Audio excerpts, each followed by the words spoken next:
Hey guys, welcome back to Andy's Dinosaur Reviews, and today we are taking a look at another of these Beasts of the Mesozoic Raptor series figures.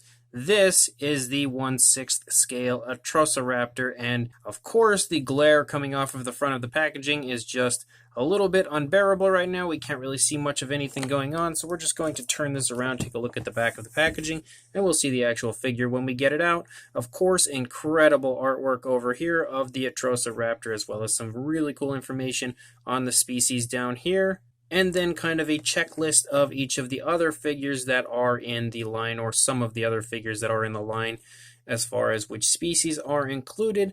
I'm so psyched to get this out. Again, I am head over heels in love with the Beast of the Mesozoic line, and I absolutely expect it to be no different as far as my opinions on this figure, so let's get it out of the packaging right now. Just like the other Beast of the Mesozoic figures, we have an extra set of toes if we would like to change out the toes on the figure. And then we have our base right here. Really nice, kind of an area filled with some vegetation and some kind of rocks and dirt and stuff, all that fun stuff that we normally find in the forest. And then we have the little stand that goes with our raptor, as well as two different ways to hold your raptor up. You decide which one you would like to use. I guess I'll use this one, as it's the one I used on my Atrociraptor recently. And then just like with the Atrociraptor, of course, our raptor comes in two pieces. We have to apply the tail, so we'll go ahead and put that on. And then our Atrociraptor is put together and ready to go, and I am absolutely in love with this figure instantly. This one actually might be my new favorite, just because it is so super cool looking as far as the paint scheme goes, but of course the sculpt itself is just gorgeous in every way. Wow, this one is really, really nice.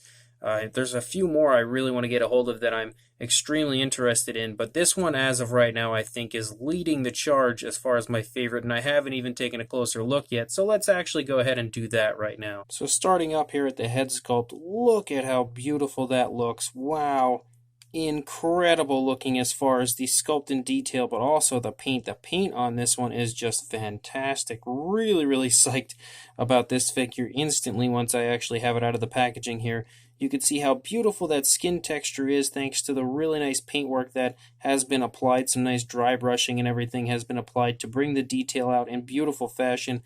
And you can see so many different tones of color right here on the face, and the eyes painted with that almost like a copper-like appearance looks so cool, and those eyes stick out so nicely. Just the entire coloration of the head. Every color plays off of each and every other color so well. Completely in love with the paint job and sculpt of the head area of this figure, but not just the head, the whole thing. Once we open the mouth, we can see the inside of the mouth is painted with like a reddish coloration. We have the tongue right there, as well as the teeth, which are painted really quite nicely. And again, very small teeth, so for them to be painted as nice as they are, that is extremely impressive. Really nice gloss coat added in there as well. Again, the teeth look fantastic. The entire inside of the mouth looks really nice, and that articulated jaw works in picture-perfect fashion. Really, really nice looking and really nicely done overall. As we start to move back here into the body, you can see the feathers start to pick up. They look really nice and kind of fine up here, and then transition to a bit larger of a feathering right there. We can see some really nice feathers kind of sticking up off the top of the head. Really nicely painted and sculpted up here as well. But you can see like there's just some random tones of like reddish coloration up here and just showing up here and there on the figure. Really, really looks cool, and you can see like some areas of like blues showing up. It's just so neat the way this figure has been painted. There's just so many different variations of color just kind of added throughout, and it just looks super, super cool. Again, the feather detail looks fantastic up here. As we start to lead down the neck, it continues to look really well done in every possible way. I love how the feathers are a bit like kind of scruffier up here, but then they get finer the further down you go into the neck area. Once we reach the underside, again, some more really nice paintwork and really nice detailing that is shown perfectly because of that beautiful paint application. As we lead down here, you can see some scruffier feathers here in the chest region of the animal, and again some more really nice feathers up here. Absolutely gorgeous sculpt and detail. The Beast of the Mesozoic figures are just unbelievable as far as the sculpts on these figures go, but wow, this paint job is just as unbelievable as the sculpt work is. I am continuously blown away each and every time I get a new Beast of the Mesozoic figure, and I am extremely blown away by this one specifically. As we lead down here into the arms, again, we could see some more really nice feather detail coming down here, a beautiful red coloration, and you can see kind of like a nice blue that's been kind of dry brushed over top of the darker coloration, really bringing all the detail out in the feathers here that are out here on the arm. You can see the hands under here kind of hiding, painted with like a yellowish coloration, actually more like an off-white sort of a color, closing in on like a yellow. You can see there's a darker like dry brushing that's been given to the hands right there. You can also see it right here as far as those kind of like scoots that run down the hands. The detailing here on the underside of the arm and the feather detail is really nicely shown with a beautiful dry brushing of like that same similar color actually to what we see here in the hands, but really nicely done. Lots of variation of color here on the underside of this raptor as well. Coming back up here into the side of the animal, some more beautiful feather detail. Coming back up here into the top, you can continue to see like the spinal column run down along the back here. Really nicely sculpted out thigh and calf region. And again, the feathers are kind of like a little bit more fine right here. And then once we get down here, a really cool, kind of a scruffier, larger type of a feathering right there in the calf region. And then it gets to even a little bit more of like a different look to the feathers down here. So there's just so much variation as far as the actual sculpt goes. And then coming down here, the feet are kind of all over the place right now as far as the toes, but you could see that the foot sculpt is really beautifully done. Again, same color that we saw up on the hand, and then we have that nice dry brushing, and you can see how nicely painted the nails are. Again, given a really nice gloss coat so they shine quite realistically. We do have the dew claws back here as well, which is definitely a plus. Some more really beautiful paint variation and more really nice sculpt as we lead out here onto the tail. And again, look at the feather detail on the tail. This thing is just off the charts as far as the sculpt goes, which is the same deal every single time I get a Beast of the Mesozoic figure like I had stated earlier. But again, the paint is really shining this sculpt and really showing this sculpt off. It looks incredibly nice. Very nice paint here on the underside, like a reddish brown almost. And then the outside of the tail feathers are kind of given that sort of a yellowish coloration like we had seen earlier. And then we come back up here. Again, we can see the entire underside, which looks great. The opposing side is probably going to look just like we had seen over here because, again, it's in a totally neutral position. So there's not really going to be much difference, but man, this thing is just incredible. I could not possibly be happier about this figure because this one is just off the charts as far as how much I like this paint scheme that they've gone with, and the paint job overall is just unbelievably nice, but the sculpt as well is just ridiculously well done. Such an incredible release as always from Beasts of the Mesozoic. And then we have the base here. You can see again really nice vegetation down here, as well as like some muddy sort of rocky areas showing up. Very nicely painted as well. Really beautiful greens used, beautiful browns used for these areas. Another really nice base for this set, really completing the entire scene, and such an incredible release from Beast of the Mesozoic. Of course, to apply our Raptor to its base, we have a little peg here that goes into the hole here in the center. We just push that down, it stays in there quite nicely, and then we attach this right here, and we can now take our Raptor and put him in. Now I just pulled it back out by trying to turn it, but we can now take our Raptor, position this the way we would like, and then we'll take our Atrociraptor and we'll set it on here, and there we go.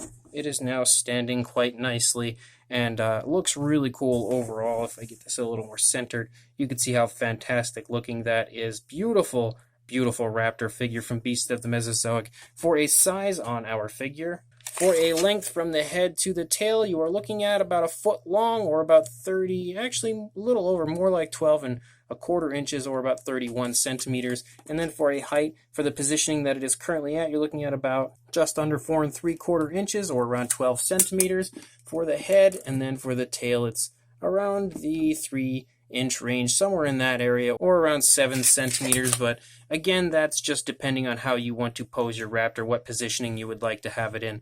As far as the articulation goes, it's the usual articulation with each and every release. You can see lots of really nice articulation in the neck. You have numerous different areas where it can articulate in the neck, as well as the articulated jaw. We also have articulation in the shoulder, in the elbow, and then in the wrist as always.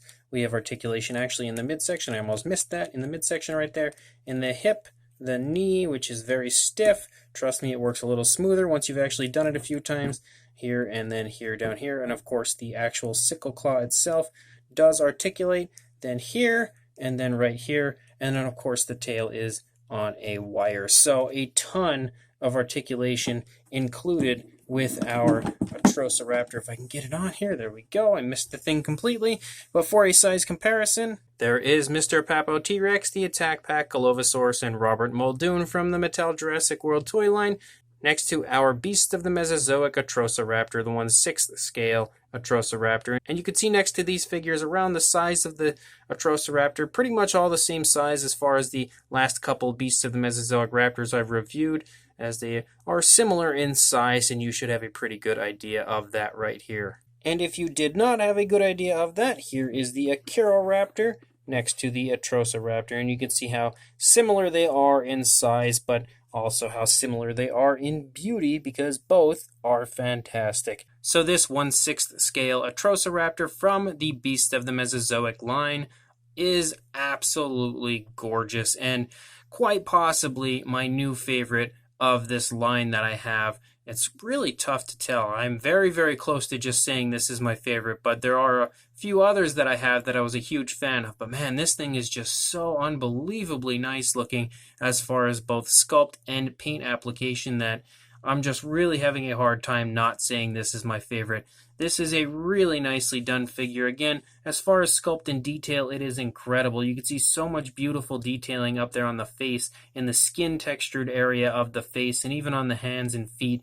But you also see an incredible amount of detail in the feathered areas of the raptor as well. There is no laziness in any way, shape, or form when you get a Beast of the Mesozoic figure, and that shines through each and every time I get one. You can just see, just looking at them, there is so much love and care that goes into the figures, and there is just a ton of detail included in each and every one of the figures, really making them some of the most detailed dinosaur figures that I've ever seen in my entire life. And this Atrociraptor is no different whatsoever. The paint application is off the charts on this one.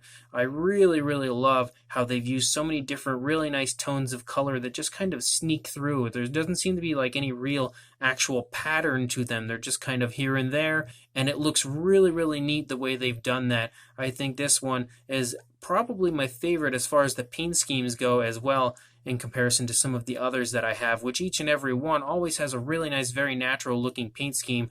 And again, that's exactly the same thing we see here. Really nice and natural look to the figure, and 110% a coloration that I could expect to see this being if it were alive now. In this day and age, I would absolutely expect an Atrociraptor to look just like this. And then you have a really nice base that goes along and completes the total package down there. Really beautiful vegetation all over that base. Really nicely sculpted, really nicely painted, just like the Raptor itself. And again, loaded with tons of articulation. You have so much possibility as far as posability with this figure and each and every one of the other Beasts of the Mesozoic figures that the sky is the limit, I guess, as far as how you want to display your Raptor. So the Beasts of the Mesozoic line are the total package, and this Atrociraptor is amazing, if you ask me. Another incredible release from the Beasts of the Mesozoic line. So if you would like to pick this up, I will include a link in the description to where you can do just that. So make sure you go to the description after the video is over, go buy yourself some Beasts of the Mesozoic Raptor figures, and make sure you like, comment, and subscribe, and I will see you in the next review. Thanks for watching.